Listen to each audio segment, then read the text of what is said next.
আচ্ছা, আমরা দেখছি এই অঞ্চলে যে নদী ভাঙনের কবলে পড়ে আছেন আপনারা, আসলে এই আতঙ্ক নিয়ে আপনাদের দিনকাল এখন কেমন যাচ্ছে? ভালো না, আমরা দুঃখিত। একটু বলবেন কিভাবে আপনারা দিন পার করছেন? আমরা কোনো রকমে দিন আমাদের চলে। আমরা হয়তো খাওয়া দাওয়ার সময় তো আমরা খাইতে পারছি না, নদীর হুতাশে। বাড়ি আমাদের নেমে যে কোথায় ফেলবো, কোথায় কি করবো, এই নিশ্চিতটা নাই। আমরা চিন্তাতে সব সময়ের জন্য নদীর চিন্তা করছি। কিন্তু আমরা সরকারের কাছে আবেদন জানাই যে কিছু আমরা রক্ষা লওয়ার জন্য কিছু আমরা চাই সরকারের কাছে, যেন আমাদের নদীটা রক্ষা হয়। এটা আমার আবেদন।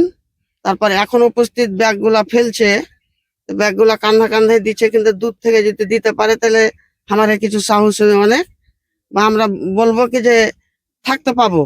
এখন আপনার ওপর দিচ্ছে, কিন্তু এখানে কোনো নিশ্চিত পাচ্ছি না, কাজে আমাদের সাহস হচ্ছে না। তা আমরা একটু ভালোভাবে ব্যাগগুলা নিচ থেকে আমরা চাই একটু ভালোভাবে। এখন আমরা দেখছি নদী একদম আপনাদের বাড়ির কিনারায় বা নদীর কিনারায় আপনাদের বাড়ি।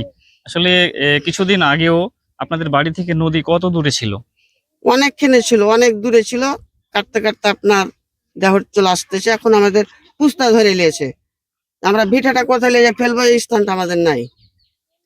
প্রিয় খুব দর্শক, দুঃখিত। যতটুকু জানতে পারলাম এখানে একজন নারী, ভুক্তভোগী একজন নারী রয়েছেন। তিনি যেটি জানিয়েছেন, আসলে ওনাদের বাড়ির একদম পাশে পদ্মা নদী চলে এসেছে। উনি বলতে চাইলেন যে কিছুদিন আগেও এই পদ্মা নদী বাড়ি থেকে অনেক দূরে ছিল, কিন্তু প্রতি বছর একটু একটু করে কেটে কেটে আজকে ওনাদের বাড়ি পর্যন্ত চলে আসছে। এখন বাড়ি যদি কোনোভাবে কেটে যায় তাহলে ওনারা কোথায় মাথা গোঁজার ঠাঁই ওরে নেবেন, আল্লাহ, সেটা ওটাই। নিয়ে তারা চিন্তিত এবং তারা আসলে এখন চরম আতঙ্কের মধ্যে প্রতিটি সময় কাটাচ্ছেন।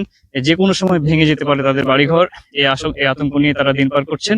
অতএব এখন যে এ, ভাঙন রোধ করার জন্য যে জিও ব্যাগে বালি ভর্তি করে যে একটা বাঁধ প্রকল্প চালু আছে, এটা তারা চাচ্ছেন যে যাতে স্থায়ীভাবে এটা দেওয়া হয় এবং আরো নিচ থেকে যদি এই বালির বস্তাগুলো দেওয়া হয় তাহলে হয়তোবা কিছুটা তারা ভাঙনের কবল থেকে বাঁচতে পারেন বলে তারা আশা করছেন।